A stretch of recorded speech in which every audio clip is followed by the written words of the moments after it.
Bismillahirrahmanirrahim. Perkenalkan, nama saya Anggi Nauli dengan nomor NIM 8040170303. Baiklah, di sini saya akan mempresentasikan tentang KOSO. Definisi KOSO: Commit of Sponsoring Organization of the Tradeway Commission atau disingkat KOSO, adalah suatu inisiatif dari sektor swasta yang dibentuk pada tahun 1985. Tujuan utamanya adalah untuk mengidentifikasi faktor-faktor yang menyebabkan penggelapan laporan keuangan dan membuat rekomendasi untuk mengurangi kejadian tersebut. KOSO telah menyusun suatu definisi umum untuk pengendalian standar dan kriteria internal yang dapat digunakan perusahaan untuk menilai sistem pengendalian mereka. KOSO ini membentuk framework KOSO Internal Control yang memfokuskan pada pengelolaan keuangan. Seiring waktu berlangsung, terjadi perkembangan dan KOSO membentuk framework KOSO Enterprise Risk Management yang mulai meluaskan fokus pada pengelolaan risiko.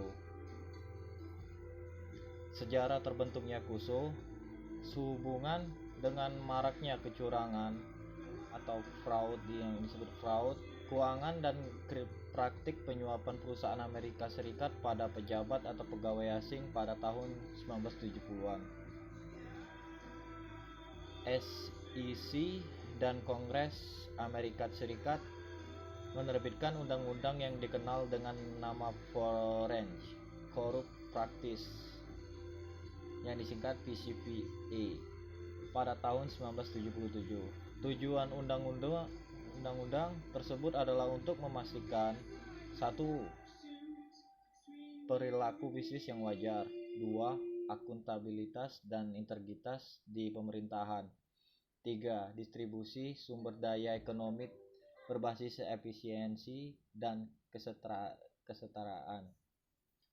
Misi KOSO: memberikan pemikiran kepemimpinan melalui pengembangan kerangka kerja dan pedoman yang komprehensif tentang manajemen risiko perusahaan, pengendalian internal dan pencegahan kecurangan yang dirancang untuk meningkatkan kinerja organisasi dan tata pemerintahan dan untuk mengurangi tingkat kecurangan dalam organisasi.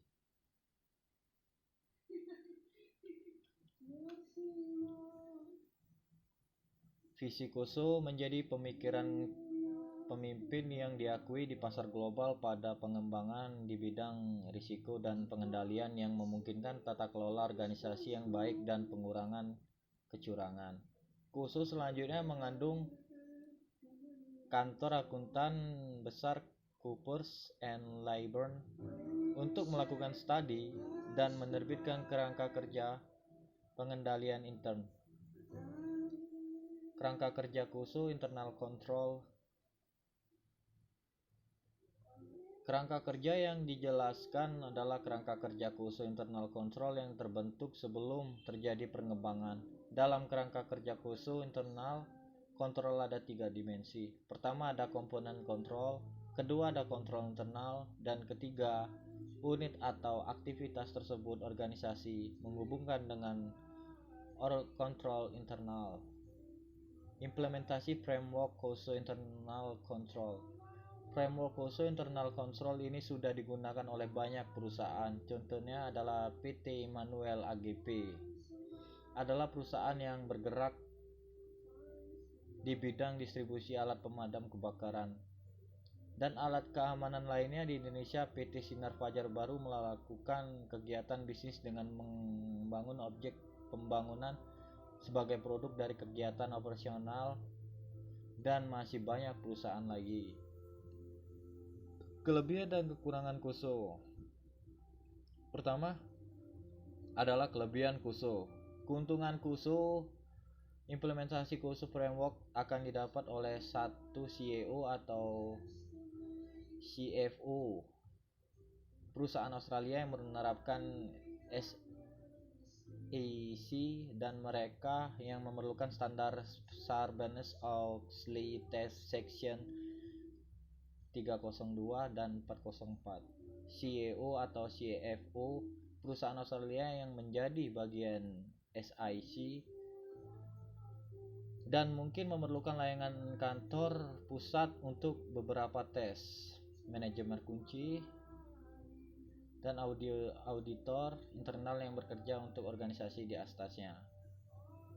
Kekurangan KUSU yaitu terlalu mefokuskan kepada proses penyelarasan TI dan dengan strategi perusahaan dan sangat fokus dalam hal desain dan implementasi TI, sehingga dalam hal pelayanan dari organisasi atau institut dikesampingkan. Framework KUSU lebih mengutamakan kualitas bagian internal dan organisasi atau institusi tersebut daripada bagian pelayanannya. Sekian dari penjelasan KUSU dari saya. Mohon maaf jika ada kesalahan. Saya akhirin. Assalamualaikum warahmatullahi wabarakatuh.